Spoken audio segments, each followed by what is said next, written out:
The meeting is being recorded and will be available via the Council's website to be viewed as soon as is practicable following the meeting. Everyone participating in the meeting will be accessing this meeting either from the Council chamber or from remote locations. Please could everybody ensure that mobile phones are switched off or to silence mode. Members will have received an electronic copy of the agenda. I will ask officers to present a summary of the key points. For the record, the agenda can be viewed on the Council's website. Members and officers will be speaking at various points during the meeting, and those speaking may switch their microphones and where remote their cameras on at that point, but I would ask that with the exception of myself as chairperson, at all other times you keep your cameras and microphones switched off, as this will help to minimise any background noise and interference and to ensure the connection remains as stable as possible. Whether in the chamber or remote, if any members or officers wish to raise a point or question, they should press the hands up icon on the screen hand at the top right hand side of the Microsoft Teams window. I'll come to you in the order I receive requests. Please lower your hand once you've finished speaking. The chat button has been disabled for this meeting. Please do not use your microphone until I invite you to do so. Officers from Democratic Services will be supporting the meeting and will be monitoring the use of microphones throughout the meeting, and where necessary will mute those not being used. We'll ask officers to introduce themselves as and when I invite them to speak during the course of the meeting. Officers too should ensure microphones and cameras are switched off when not in use, please. I will now proceed to agenda business. And the first item is to receive apologies for absence, if any, from members. Councillor Good, please. Thank you, Leader. Just to offer interim apologies from Councillor Blundell, who is currently en route but sadly delayed due to the weather and ensuing issues with transport. Thank you for that, Councillor Good. Councillor Blundell's apologies will be noted and hopefully be able to join us soon. All other Cabinet members are present, so we will now move on to declarations of interest of a personal or prejudicial interest nature from members or officers in accordance with the Members' Code of Conduct adopted by the authority in September 2008. Are there any declarations of interest, please? There are none, in which case we will move on to the only item on today's agenda, and that is the call-in of the Cabinet decision on the Bridgend 2030 net zero carbon strategy. And I'd now like to welcome and invite the chair of the Subject Overview and Scrutiny Committee 3, Councillor Paul Davis, to present this report, please. Over to you, Councillor Davis. Thank you. Thank you, Chair. Can everybody hear me? Yeah. The purpose of this report, Chair, is to present the recommendations of the Subject and Overview and Scrutiny Committee 3 from a meeting held on January the 4th, 2023, following a call-in of the decision of the Executive in relation to Bridgend 2030 net zero carbon strategy. Cabinet will note that in paragraph 4.1 to 4.4, the discussions of the committee when it examined the decisions of the Executive at this member meeting held with Cabinet members and officers from the Communities Directorate. Following its examination of the decision and having regard to the discussions, the committee decided to recommend that the decision be referred back to Cabinet for reconsideration for the following reasons. Concerns are expressed about the lack of costing information contained in the original Cabinet report, and members felt that Cabinet needed to consider the wider financial costs before making the decision, with indicative longer-term financial implications and more detail on costs of achieving the 2024 milestones. The recommendations from the meeting are, in paragraph 9.1 of the report, Subject Overview and Scrutiny Committee 3 recommended that Cabinet reconsider the decision for the reasons outlined in paragraphs 4.5 of the report. Is that it, Chair? Thank you. Thank you for that, Councillor Davis. I will now ask the Corporate Director for Communities to, in the first instance, respond to the call-in. Janine, please. Oh, thank you very much, Leader. For the purposes of the recording, my name is Janine Nightingale and I'm the Corporate Director for Communities. Please excuse my voice today. I'm just recovering from a bout of flu, but I'll keep going as far as I can today.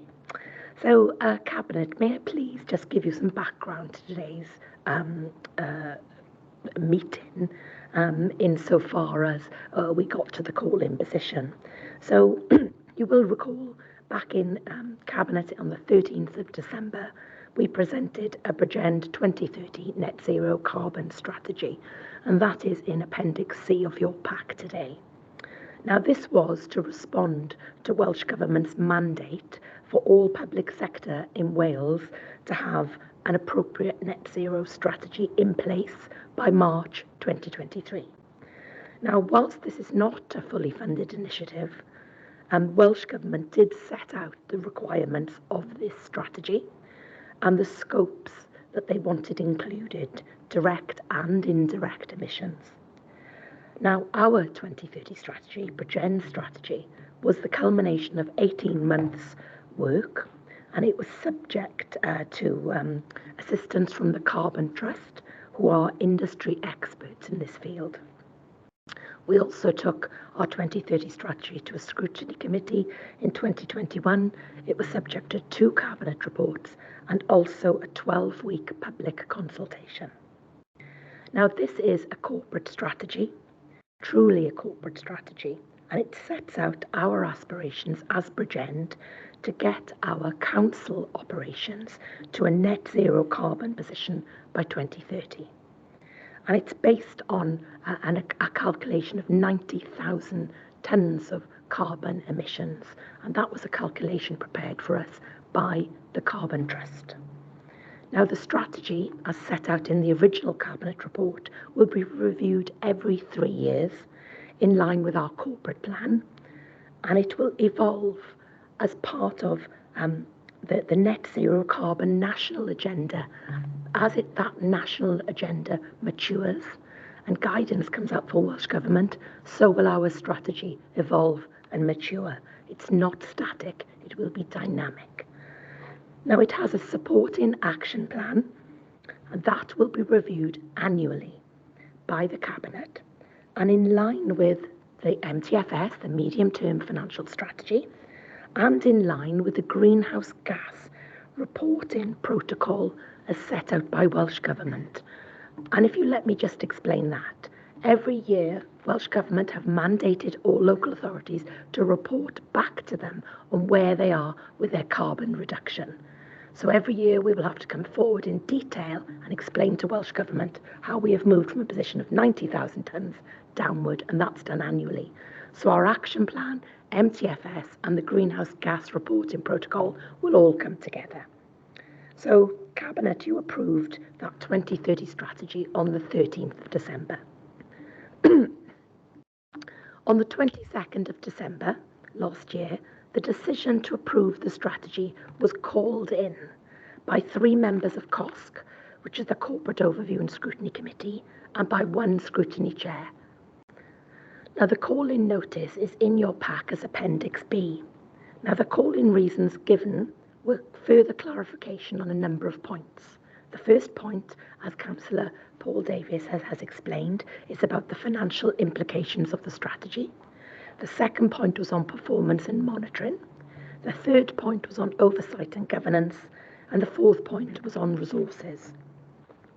If we look at the call-in meeting itself, that's down as Appendix D in your report pack. An extraordinary meeting of the Subject Overview and Scrutiny Committee 3, chaired by Councillor Paul Davies, was held on the 4th of January this year. Now, after some detailed discussions, the SOC3 committee decided that the Cabinet report be referred back for the reasons given, and the reasons Councillor Paul Davies has already given, Leader, but if you let me just reiterate what they are. Concerns expressed about the lack of cost and information. Members felt Cabinet needed to consider the wider financial costs. They wanted more information on indicative long-term financial implications and more details on the costs of achieving the milestones up to 2024. So please let me respond to these questions that were posed. First, it's very important to understand the national context here. We have been mandated by Welsh Government to be net zero carbon in our operations across the whole public sector. But this is not a fully funded initiative. So to be very clear, this is going to be a monumental financial challenge for all parts of the public sector, including local authorities, including health, including the police, etc., particularly at this current financial climate and the austerity measures in local authorities. Now, whilst all local authorities in Wales, that's the 21 authorities, have produced a 2030 strategy, none of them have included detailed costings in that strategy. Why is this? Well, it's because it's practically impossible to have an accurate figure for what this strategy will cost to implement in the next 7 years. This is because, not least, of advancing technology in this arena, not least because of the changing national agenda by Welsh Government, and also things like cost price inflation. We could come up with a figure today, it would be irrelevant tomorrow. So local authorities have chosen not to do that. Now, I believe that this was acknowledged at the call-in meeting itself. So the approach adopted by ourselves at BCBC and other local authorities is that we will produce an annual action plan in line with the MTFS and the greenhouse gas emissions reporting, as I've stated earlier. And then this annual action plan will include detailed costings, both revenue and capital implications for the year ahead. Now, this is not a standing start for Bridgend. For the last 3 years, we've been doing an awful lot of environmental initiatives. So this action plan will be made up of external grant-funded projects we already have in play, and it will include some internal corporate initiatives whose business plans will all be approved by the 2030 Programme Board. So as this is a corporate strategy leader, these business cases and projects will come from all directorates across the council. They will come from ourselves and communities, they will come from education, they will come from social care, they will come from the Chief Executive's Directorate. This is a corporate strategy for us all to deliver. But what we've got to realise is this is going to be a dynamic programme of work, and it will change. It will continuously change. But it will also be heavily reliant on external sources of funding. And in part, it'll also be reliant on collaboration with other partners to achieve some of our ambitions. An example of external sources of funding we've already secured are for the ULEV, the Ultra Low Emission Vehicle Transition. We've secured monies from Welsh Government, from the Welsh Government Energy Service, and from the City Region, not only to change our fleet, convert our fleet to electric, but also to implement charging infrastructure. And another example of collaboration in 2030 initiatives is the collaboration for the Bridgend District Heat Network that we're currently undertaking with the brand new Bridgend College building. They want to be connected to our system for sustainable heat, but also the Health Board have indicated they would like to look at the Princess of Wales Hospital joining the heat network in subsequent phases. So just some examples of the magnitude of work we're doing, how it's externally funded, and how partners are involved.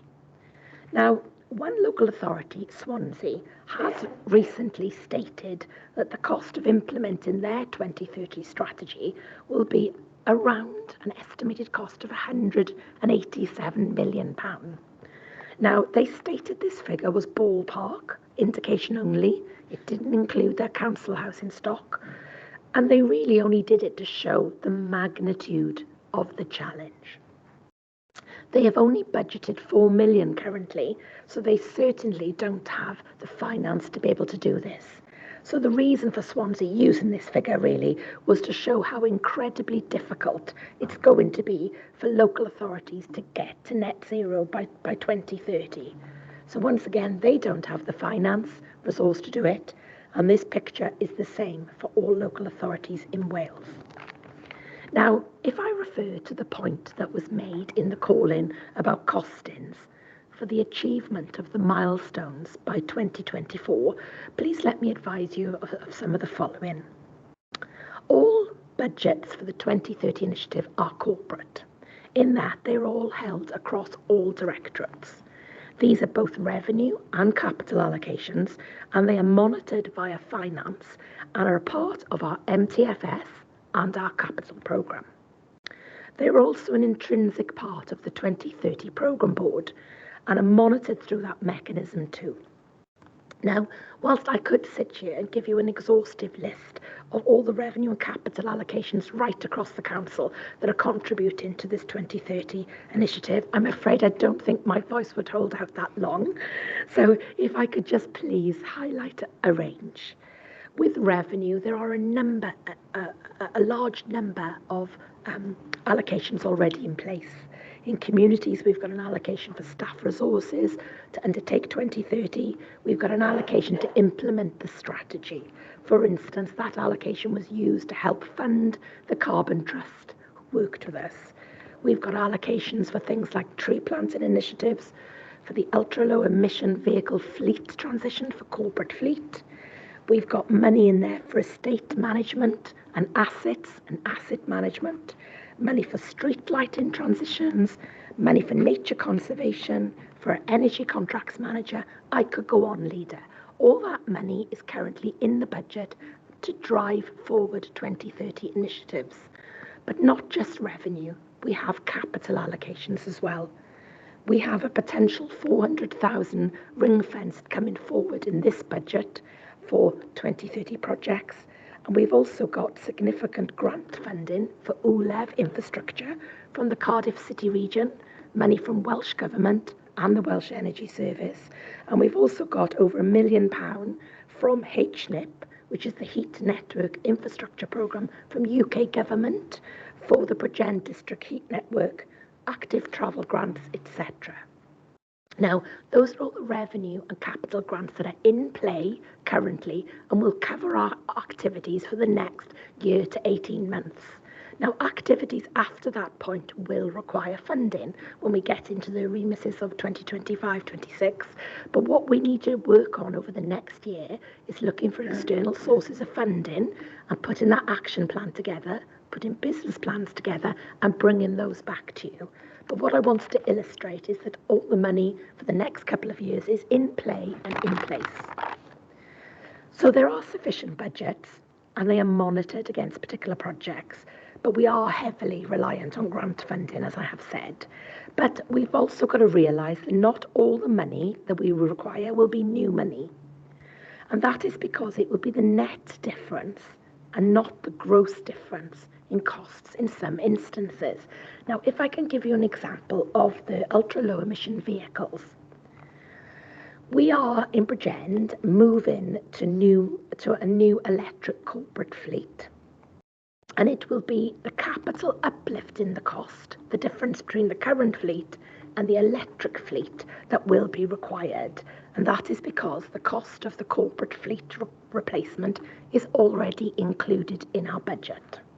Also, whilst the cost of electric vehicles are higher now than normal fleet, the UK government predict that by 2025 into 26, they think there's going to be parity in price as more vehicles, electric vehicles, enter the market. Now, we're also attracting grant funding for that ultra-low emission vehicle transition to fund the gap between our existing vehicles and electric vehicles, and we have been quite successful in gaining grant awards. The Welsh Government Energy Service has given us a grant to fund the gap for 16 vehicles, to fund that gap between a normal vehicle and an electric vehicle. And the Cardiff City region have given us a significant amount of money to install all of the charging infrastructure. So if you think about it, it's not all new money, leader. Now, if I could turn to the point about 2024 and the milestone achievements.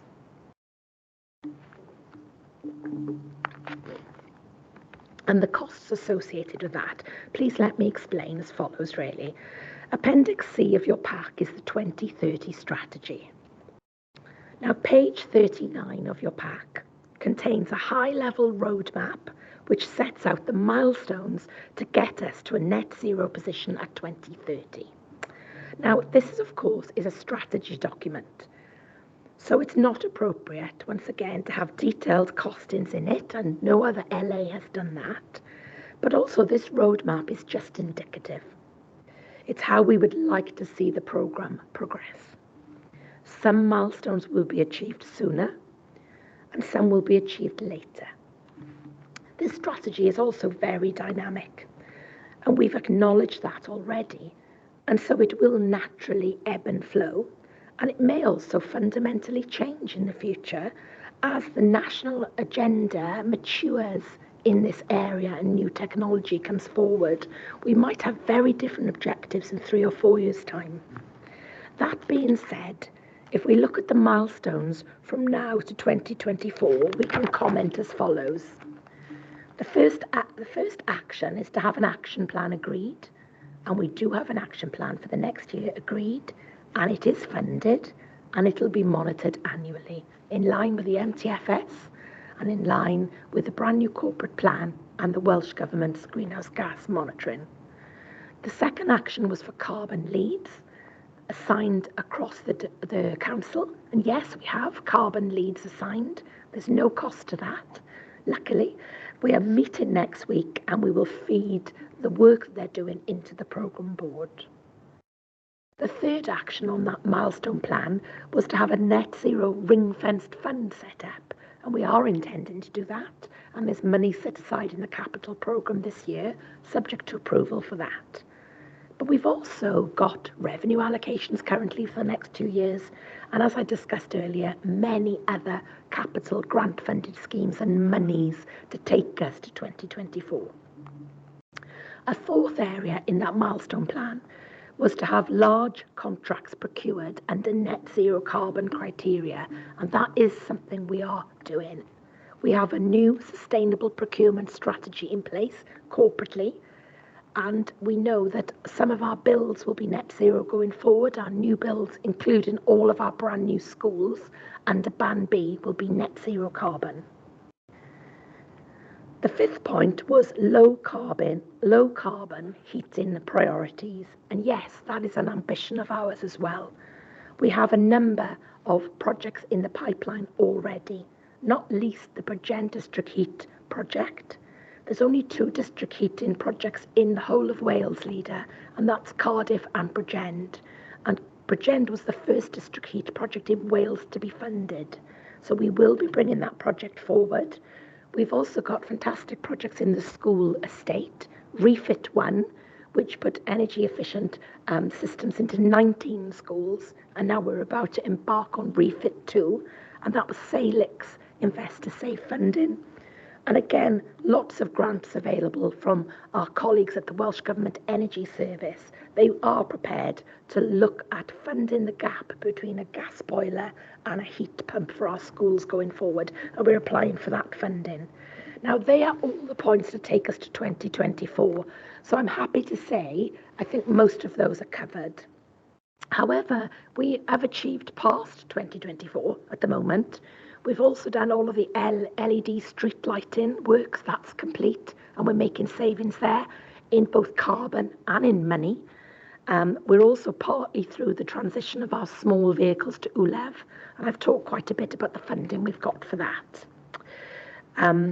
So other achievements not noted on the roadmap, but that I think are worth talking about really are, we're bringing out a new corporate plan, and we'll have a wellbeing objective for the climate emergency.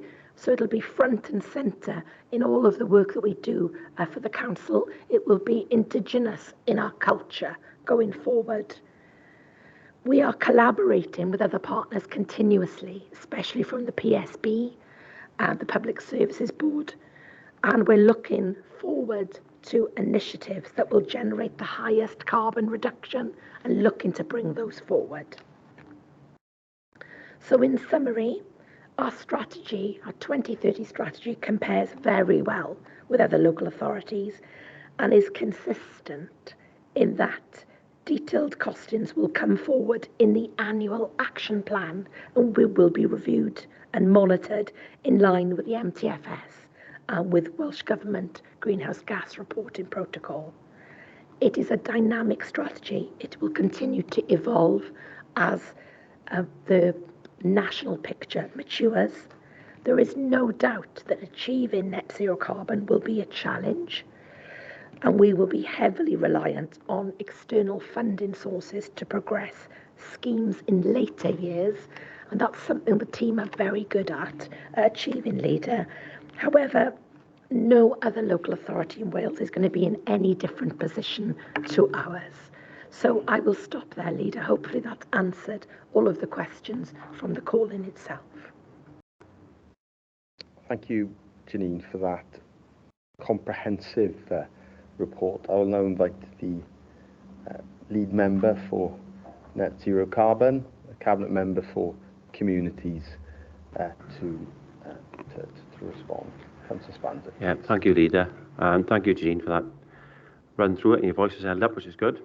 But it's great to hear all that is going on. There's a load going on, and not enough that we recognise sometimes that's going on behind the scenes by officers in the great work to take us towards 2030.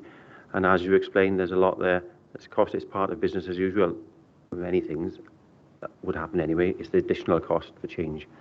And thanks to Scrutiny Chair for bringing us the report today. It has been scrutiny previously. I've got to say I was a little bit disappointed because Scrutiny has had opportunities over the last year and with the public consultation to ask these questions about cost. And I do question perhaps the motive sometimes, but there we are where we are. And it is realistic to have an annual 12 to 18 months budget and know, exactly where we are. To try and predict for the next 7 years, it's almost like asking us to set the 2030 revenue budget for this authority this year. Totally impossible, unrealistic and irresponsible.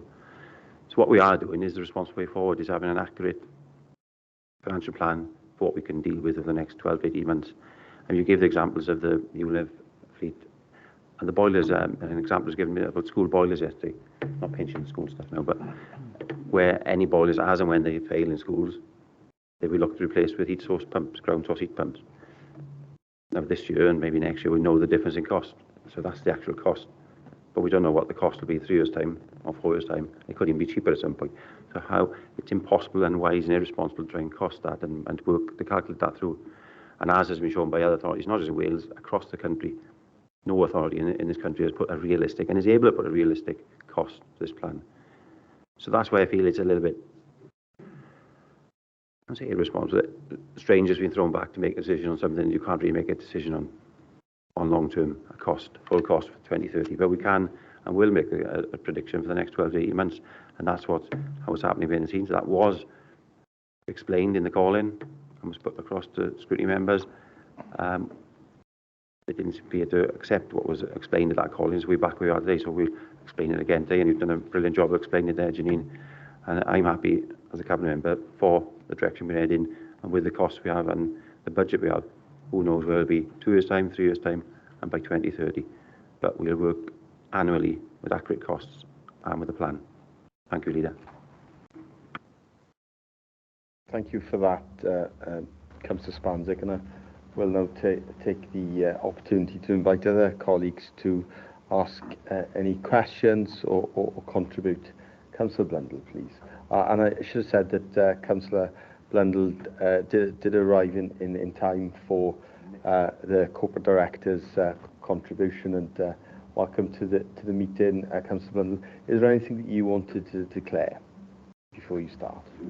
Thank you, Chair. No, I don't believe that there's anything I need to declare. No, thinking now for no, I think I'm fine there.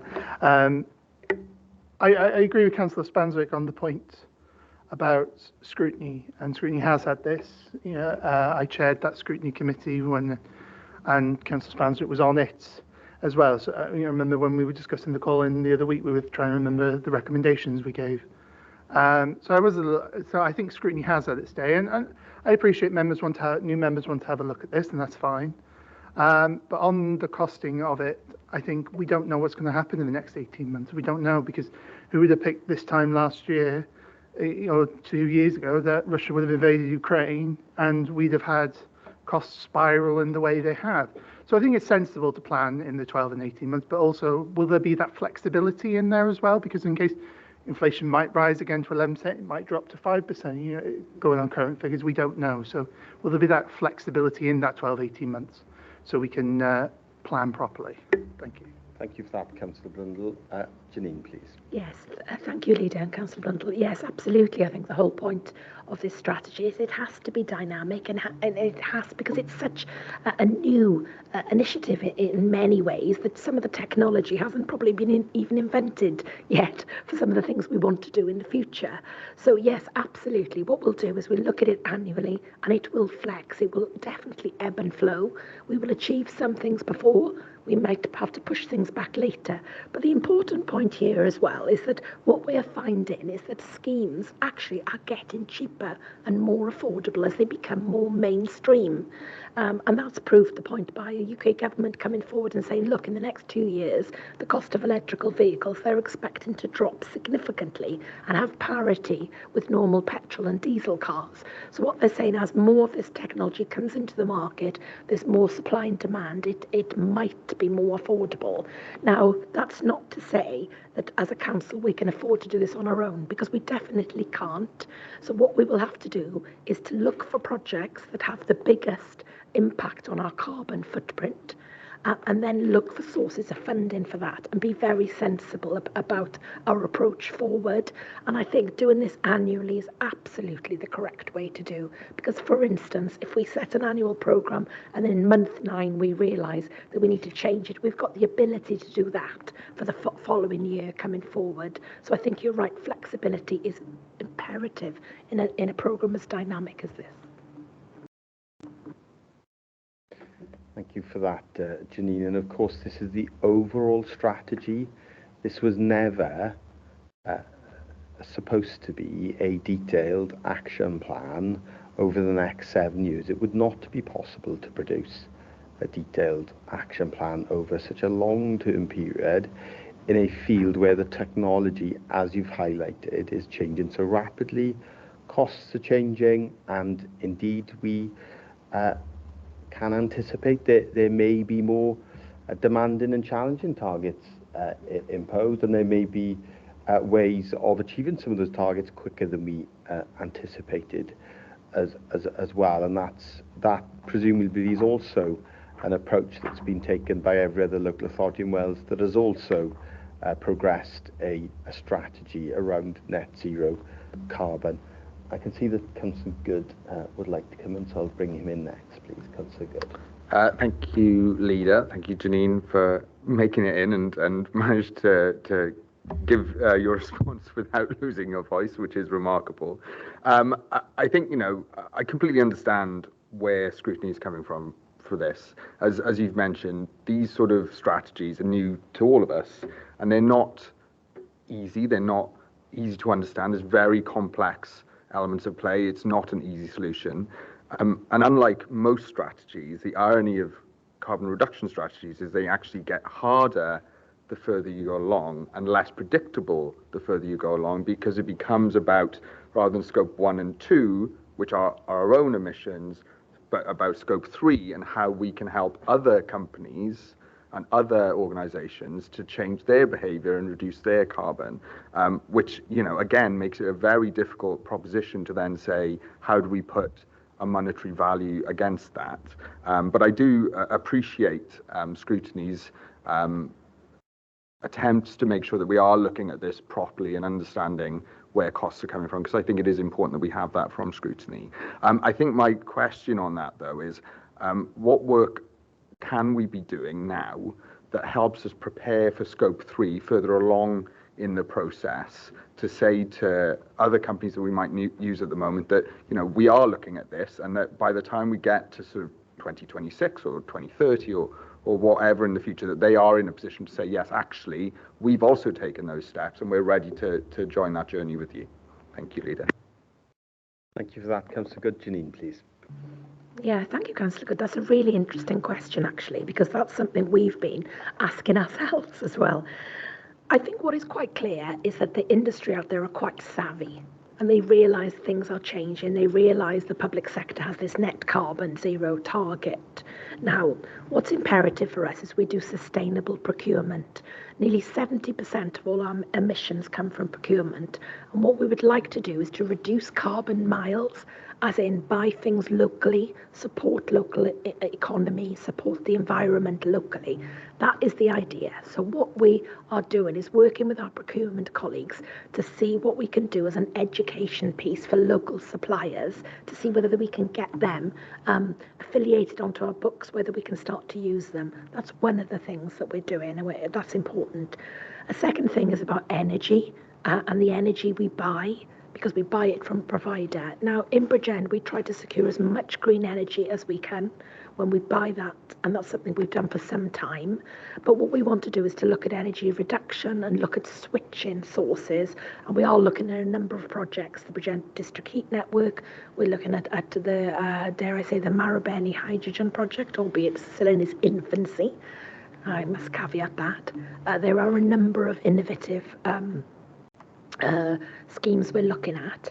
However, the one thing that's really important is we've got to work with our neighbouring local authorities and with CCR in the region, because again, this is about developing a sustainable region and a sustainable supply chain in the region moving forward. Now, you're right, Scope 3 is the most difficult thing to resolve.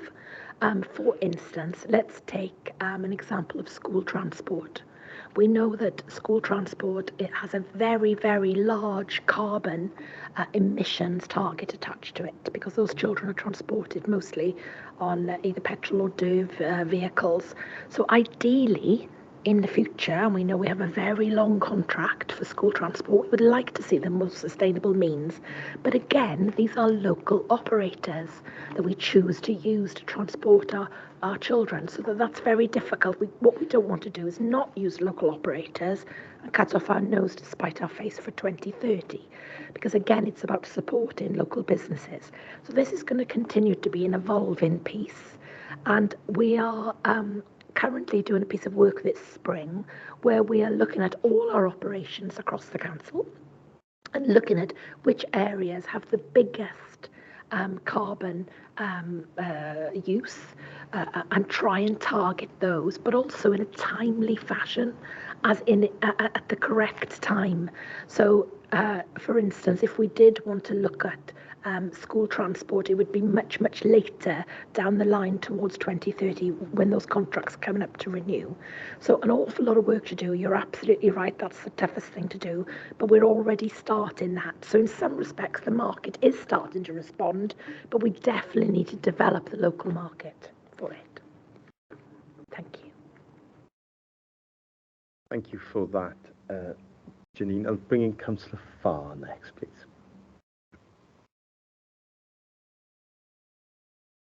It's been a while. Thank you, Janine, and thank you for coming in with when you're not been feeling well and such a sore throat.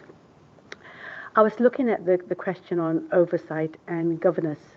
I'm just wondering who is going to be part of the board, who's going to be on that board. It's going to be chaired by the cabinet member, and who's going to be having the oversight of the policy.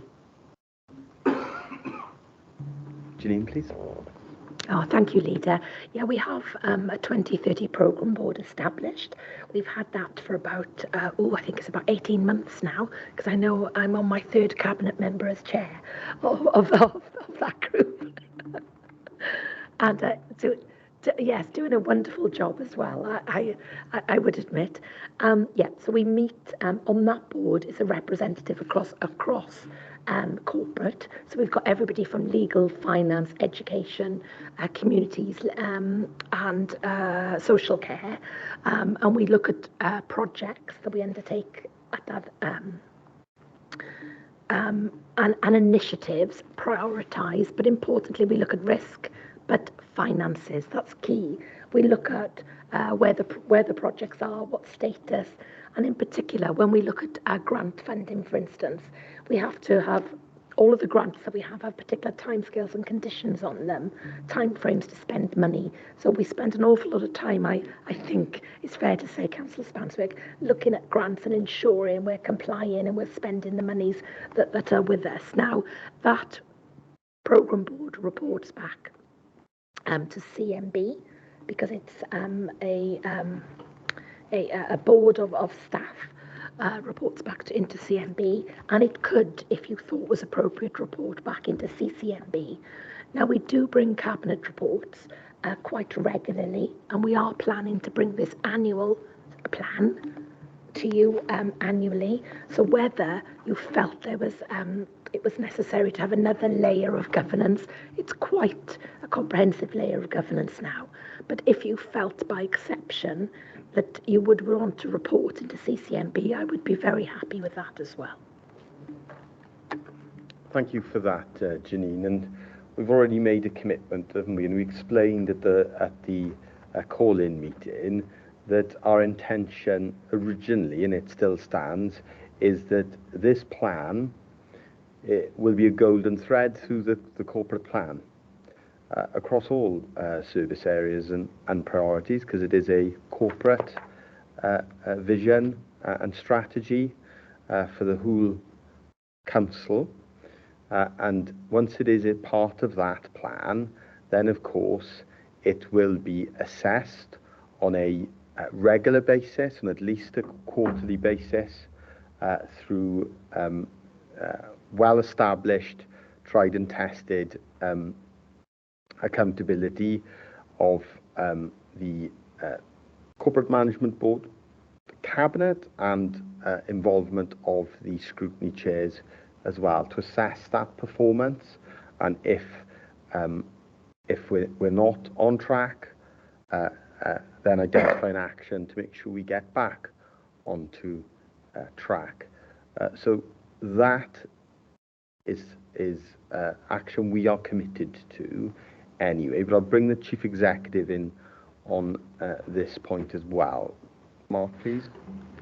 Just briefly, Leader, I think one of the issues I understand was raised at the call-in was about the corporateness of the strategy, and therefore why didn't it sit in Chief Executives? And I suppose you could extend that argument to, well, therefore, why doesn't everything sit in Chief Executives if it's corporate? I just wanted to reiterate something Janine said, really. What we do at Corporate Management Board is effectively ensure that all risks and issues are escalated to Corporate Management Board from all of these corporate boards. So we will have regular updates by exception when Corporate Management Board need to intervene. The other thing I think you just covered to an extent, but I wanted to make clear, is that there's a tendency to think of this about a lot of new activity, and there will be new activity, but a lot of it actually is about existing spend and bending and changing the way we do things. So, for example, every directorate will spend a lot through procurement. A lot of our strategy is about how we do that, the way in which we do that, and recognising, as you said, the golden thread of that 2030 strategy through what we do. So I don't actually think, we don't need to dwell on this too long, so I don't think it's one of the reasons that Scrutiny have asked us to reconsider. So, but just for clarity, I make that point, as it was raised by Councillor Farr, that we are very aware of it being a corporate strategy, and everything that we're doing ensures that that is the case. Thank you for that, Mark, and thank you, Councillor Farr. Councillor Spanswick is... Oh, Janine, did you want to come in on this point? Okay, Janine, please. Yes, please, if I may, Leader. I think one point that we need to be aware of course, is that we have to report back annually to Welsh Government as part of the Greenhouse Gas Reporting Protocol. So whilst we are reporting internally, which is really important as well, because it's our programme, we have to report nationally. And all local authorities report in nationally at the same time to Welsh Government. And we will, dare I say, they will put out a national picture. And there's nothing like a national picture against other LAs, is there, for sharpening your pencil and doing some work. So what there will be, it's the first time we've done that is last week, was the first time we reported, and Welsh Government by March will come out with a statement of how we are doing across Wales on 2030, and they will continue to do that annually. So a very important part of the governance is not just the internal governance, it's the external piece as well going forward. Thank you, Leader. Thank you for that, Janine. So Councillor Spanswick is next, please. Thank you, Leader. I know it's not one of the topics that's been referred to today, but it'd be worth just clarifying the Carbon Reduction Project Board, because it met yesterday and it was decided yesterday to slightly change the agenda in the future to make sure it's attended by officers from across the authority, but the carbon leads have been identified as officer posts under the 6 areas of carbon management: buildings, transport, procurement, land use and waste. And the agenda going forward, each one of those carbon leads will be an agenda item to report back to the board covering all those topics, but crucially attended by all officers across the council to make sure that it is effectively making it what is a corporate strategy, attended by the relevant officers. So it's some key work going on there, and that will then, as Mark said, lead into CMB.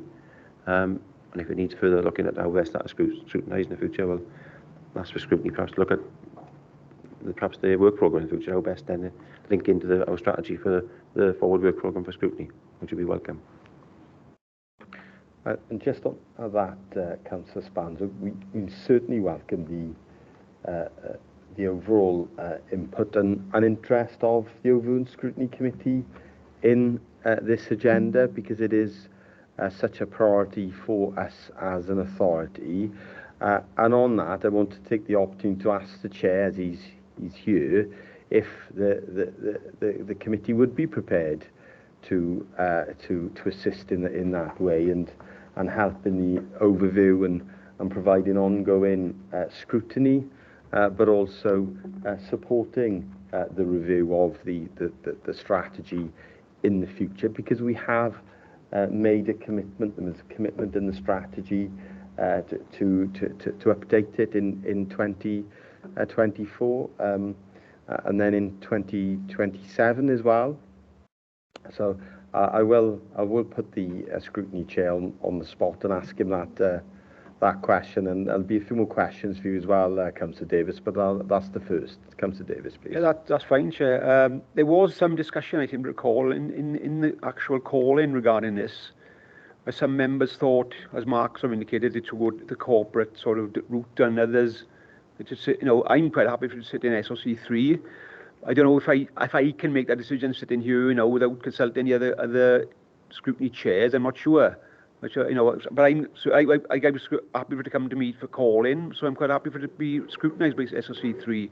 But I would like to discuss that with the other scrutiny chairs first to see if that's okay, Chair. If that's an answer, I don't know. Completely understand that, Councillor. But I did put you on the spot there, and I'm sure colleagues would be content, whichever committee colleagues in those committees consider the most relevant and effective committee to consider it.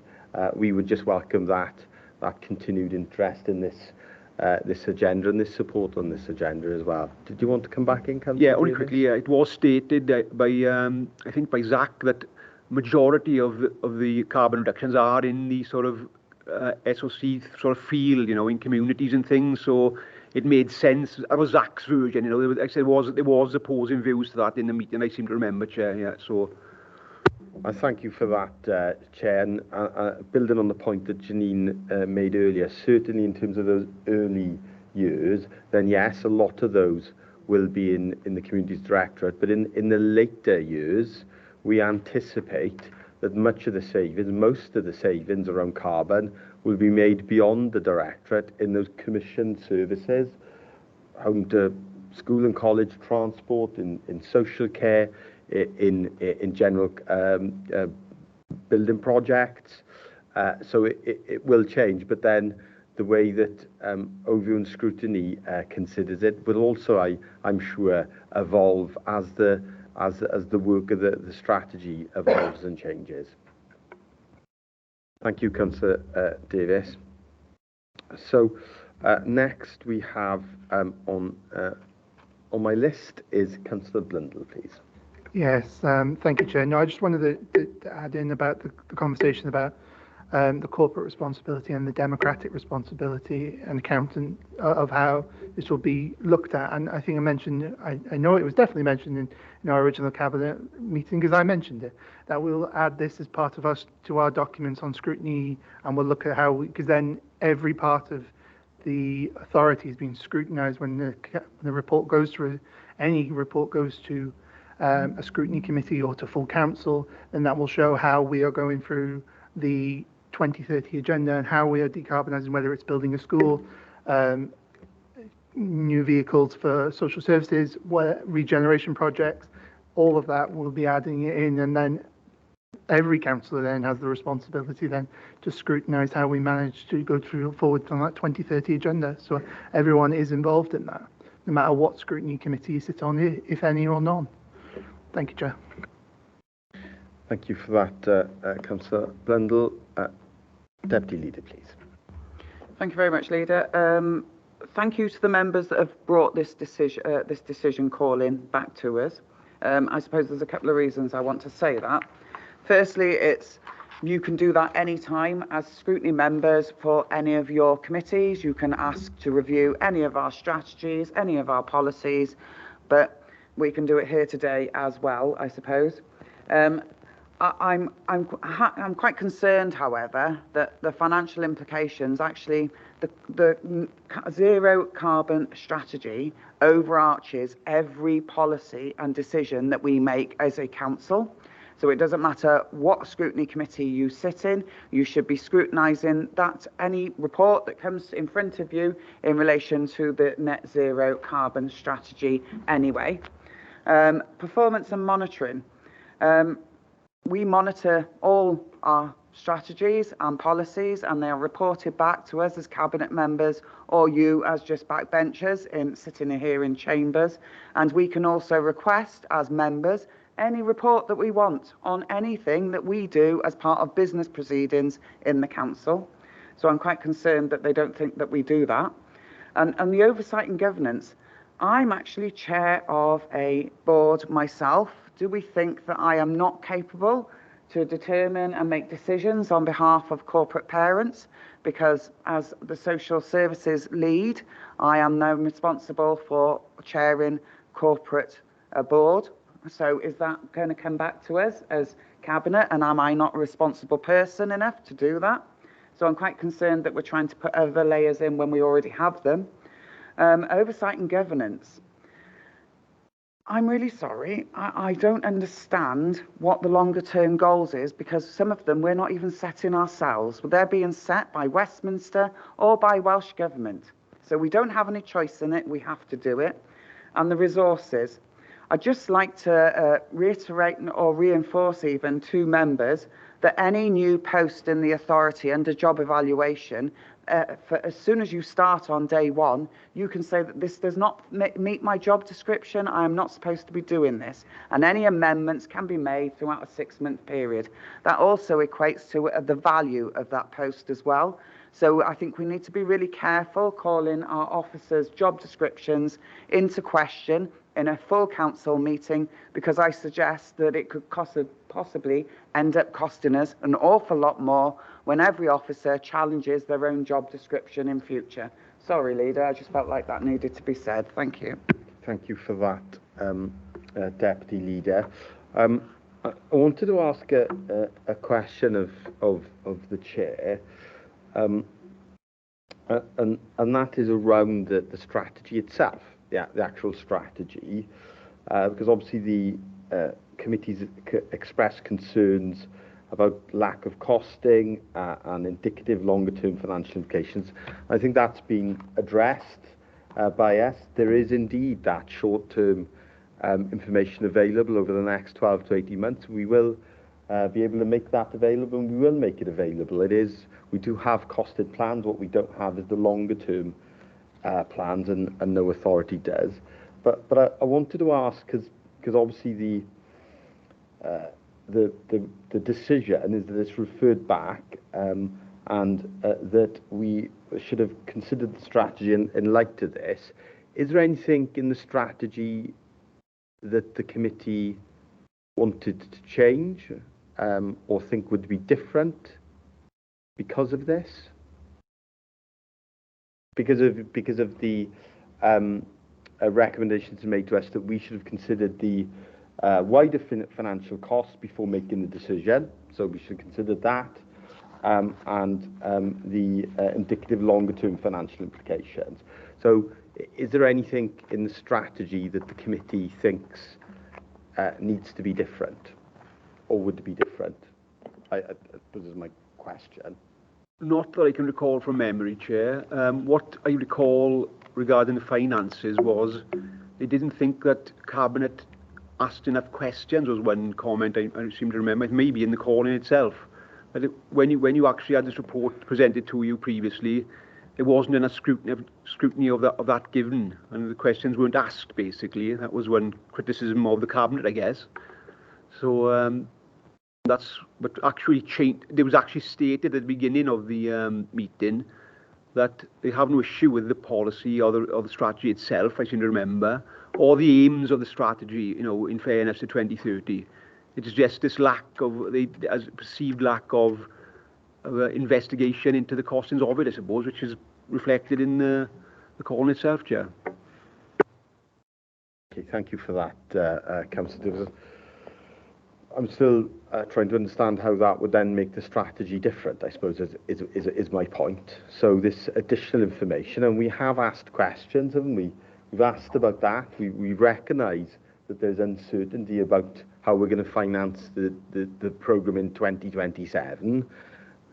But what difference would that have made to our strategy? Is the question I'm asking. Deputy Leader, please. Thank you very much, Leader. I suppose I want to refer members to point 5 of the original, for every Cabinet report, for every scrutiny report, at the back of every report, it says, effect on policy framework and procedure rules, and we go into that. Equality Act impact, we do all of that. We do a Wellbeing and Future Generation Wales Act implications. So for every strategy and for every policy, it is addressed. We also have the financial implications. Yes, okay, we can't give detailed financial implications, but I'm really sorry, at this current moment in time, I couldn't give you the financial implications of social services come the end of the year, considering the demand on my services. I will always look to try and deliver a good service at the best price with the best socio-economic value for our local residents, which is exactly what Cabinet members here are trying to do in relation to our net zero carbon strategy, all laid out by Welsh Government, just as I have in social services.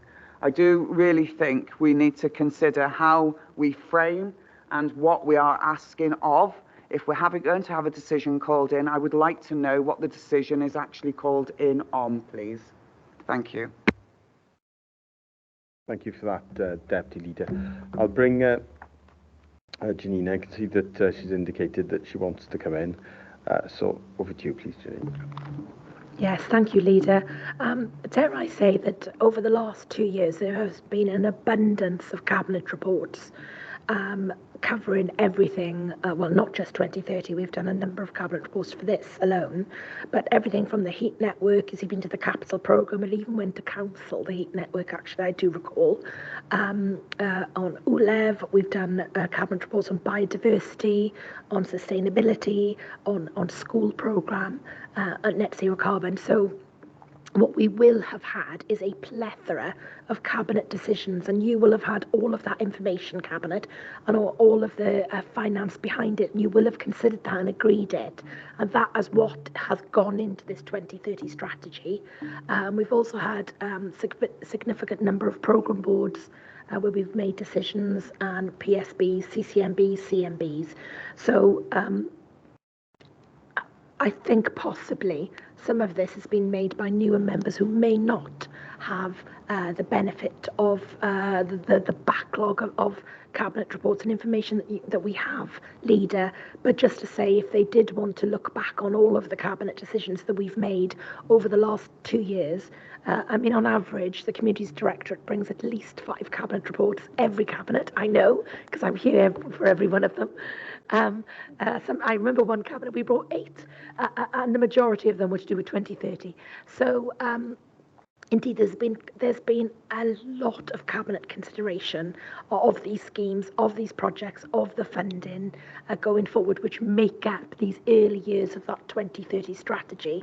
So I think it's had quite a lot of your time, unfortunately, Leader. I wouldn't like to work out the amount of hours I've spent talking about this, quite a lot. But yeah, I'll just stop there. And I wouldn't like to work out the amount of time I spent listening to you talking about it, but worthwhile every minute. And I do think you've made a relevant point, and it's good to see one of our new members in the chamber here today, Councillor John, and completely understand that for those new members, they won't have seen the reports that have been made over many years on this programme and this agenda.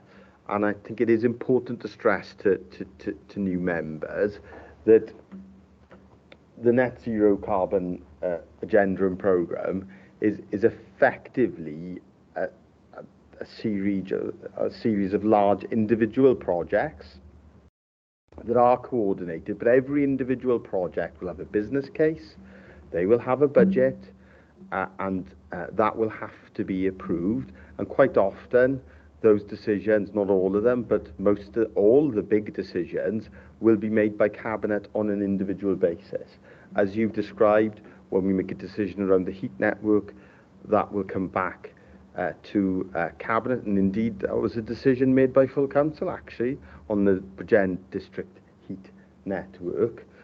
So that is the governance arrangements that we have in place to reassure colleagues that we will make decisions on an individual basis, and there will have to be a recognition there and consideration of the finances for those individual projects. That is a definite, and that should be a reassurance, I hope, to members. I can see that Councillor Spanzik wants to come in, and then Councillor Farr. Councillor Spanzik, please. Yeah, thank you, Leader. And thanks again to Scrutiny. I can understand the sort of question that Scrutiny feels we didn't ask enough questions at the Cabinet meeting. But I suppose perhaps we need to better explain, and there means a better understanding by all members of how much work goes on behind the scenes over a period of months and years, discussing various topics across the whole range of the Council. And there has to be a limit to what we ask at Cabinet. The Cabinet meetings would never end, because I think this, particularly December one, was quite long. And it's a job now to balance how much we question went there, because there's lots of reports not been presented before. And I think we could learn as a council or corporately is to better align the scrutiny forward work programme for pre-decision scrutiny. Yeah. And that's, I think, something that could be done for the next year or longer to make sure they are lined up ready in time, so there's a pre-decision scrutiny meeting taking place, which helps inform Cabinet so we're working in a better fashion than not expected. It has worked well in the past, and it can work in the future, but it just needs a bit better planning, perhaps. That said, I think we had a good discussion today, and I appreciate we'll be able to have like an annual financial plan, but not much more than that. So on that basis, I'd like to move that we accept the Bridgend 2030 net zero carbon strategy as per the Cabinet originally, and as before us again today. So I'd like to move we accept that strategy with the annual financial plan moving forward. Thank you for that, Councillor Spanzik. Councillor Farr, please.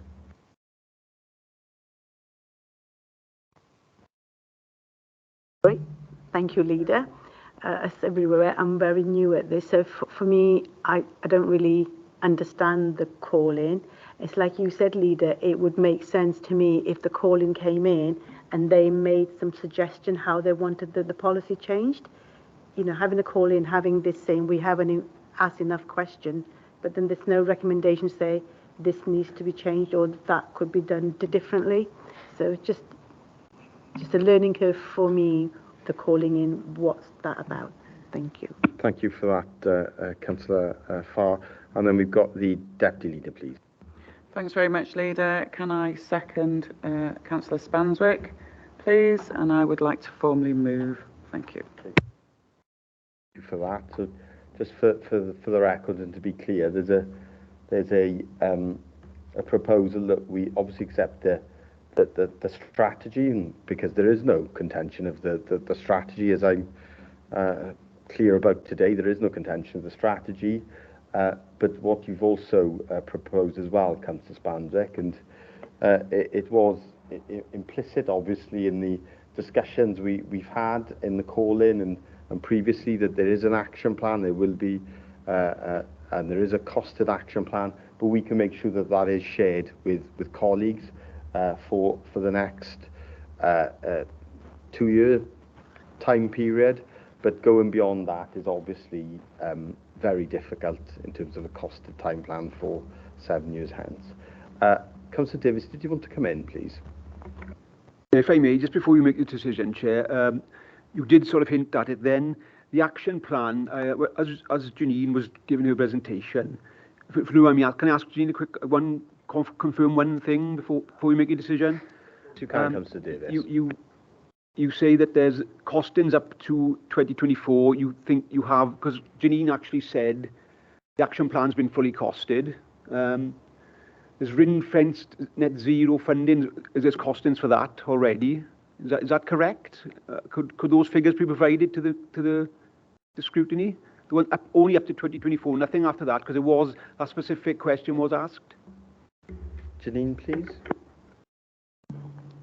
Yeah, I'm not sure why scrutiny would want that, Leader. What is the reason for that? Because I've explained today that we have budgets corporately right across the council, which cover the initiatives that we've got in place from now until 2024, and they form the action plan. Now, our finance colleagues have spoken to us and said that they can look to bring some of those budgets together, although they won't be taking them out of directorates. So that is in play and is in place. But I'm not sure why, because we've gone through that today, I'm not sure what the benefit would be of providing that to scrutiny, Leader. Thank you for that. Councillor Davis, please. Yeah, only quickly, Chair, because it was a specific point brought up towards the end of the call-in, Chair, if you recall, by Councillor Martin Williams, I believe, asked it.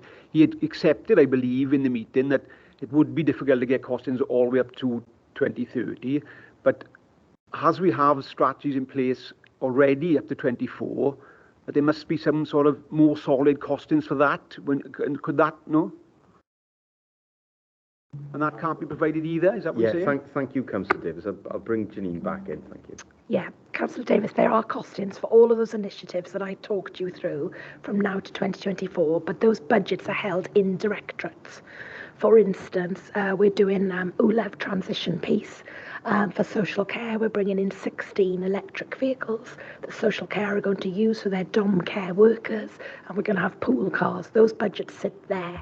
In schools, they've got budgets, asset maintenance budgets that we're using to replace boilers, and we're looking at replacing them with ground source heat pumps. That sits with education. The Bridgend District Heat Network funding sits with us, as does tree planting. So all of those budgets are in the MTFS and they exist, but they are in directorates. So that action plan is costed, but they are not under one heading. They're all, because it's a corporate initiative, they're all sitting within corporate budgets. Now, of course, I could ask finance colleagues to trawl through and dig it all out, but I'm not sure what added benefit that would give. Because at the moment, what I have explained and what we're comfortable with is all those initiatives are funded up until 2024.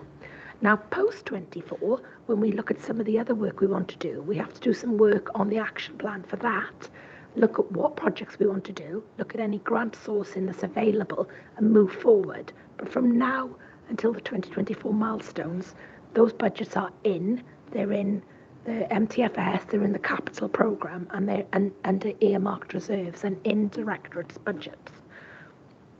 So what I'm saying is not that we can't do it. I'm wondering what value that would bring, leader, as they already exist, and they're in place.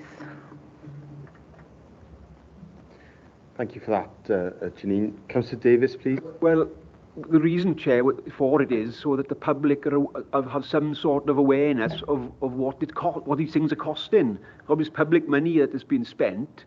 So the feeling of the committee was that we should be giving these figures out as, you know, it's public money being spent, and just for that reason, if nothing else, Chair, there was a sort of feeling of the committee, Chair. Thank you for that, Councillor Davis. And of course, there are individual reports, as I've highlighted earlier. So the additional funding that's been made available to make our schools all net zero carbon, that was reported to full council, agreed by full council. So the funding that was made available for electric vehicles for care workers, that was agreed and brought to full council. So those budgets are identified in public reports on an individual basis as they are as those decisions are made. I can see that Councillor Spanzik wants to come in, and then the Deputy Leader. Councillor Spanzik, please. Thank you, Leader. Only just to try and clarify, I think there's a little bit of misunderstanding about it, because I think what Jean's saying, that we could put a broad figure on the up to 2024 cost. Yeah, but what scrutiny asking for is individual parts of it. Is I take it across directorates, because we need, you know, over the next 12 to 18 months, we can get a figure of what this cost, you know, the strategy. But beyond that, what are scrutiny looking for? That's why I'm a bit confused. I'm not clear on. I thought that was what that's what moved, is that we have a cost for the 12 to 18 months, which Jean said we you know, it's difficult to do into detail across directorates, but we can put that ballpark figure on cost up to 24. I can see that. Did you want to come back in, Councillor Davis? Was that a legacy hand? Well, it is a legacy hand, but yeah, it's just that's what all they're asking for. Like, you know, it's no good saying that they're there. Yes, I appreciate that, but you know, councillors expected to sort of dissect all these different reports up to get to this figure themselves. And that's, you know, what are we asking councillors to do? Are the public expected to do that? Obviously, they got they could get access to those documents, no doubt. You know, it's a big ask, isn't it, for you know, where I think we should be supplying, when we got the figures, which you say we have, you know, we should be providing them in a concise, you know, spoon-fed way, let's say then. That's all I'm saying, Chair, except that after 24, those figures become a lot more difficult to sort of work out and ascertain at this point. Yeah, you know, that's my, sorry, Chair. So thank you. So there's an acceptance from the committee that the further we get away from where we are on the current day, it is much more difficult, if not impossible. That's my understanding from what happened on the night, Jay. I think that was fair comment, you know. Okay. Although they didn't like it, but I think it was sort of generally accepted. Thank you, Councillor Davis. Deputy Leader, please.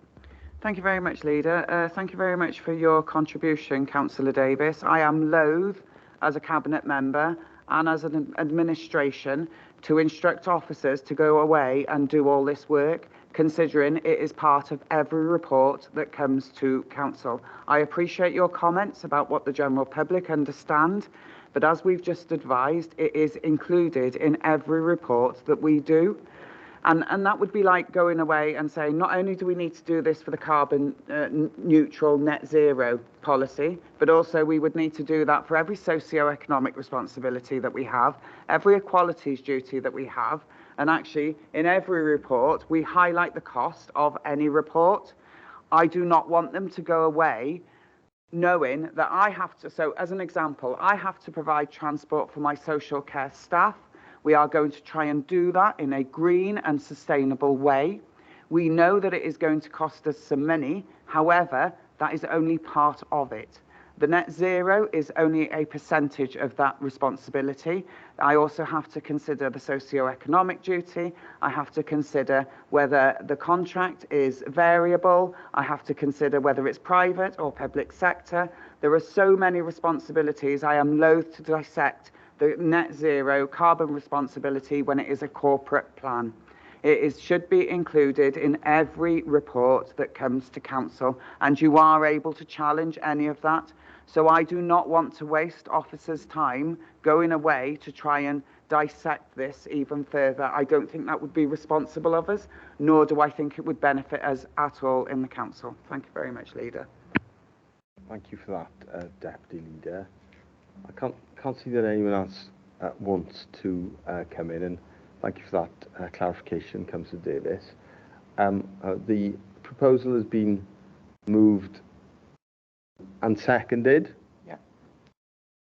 Is everyone in agreement with that, please? No? No amendments to that? No. Everyone's happy. Okay. Well, thank you once again, Councillor Davis. Please pass on the thanks to your committee, and we do look forward, we really do, working together with colleagues in the overview and scrutiny process on the evolution of this plan and the strategy and the monitoring of that in that corporate structure that we have. Thank you, Councillor Davis. I'd like to thank the Cabinet for inviting me today for a chance to speak on behalf of this call-in, on behalf of the SOC3. Thank you very much. Yeah, it has been helpful having this discussion today, and I hope that members listening have found it helpful too.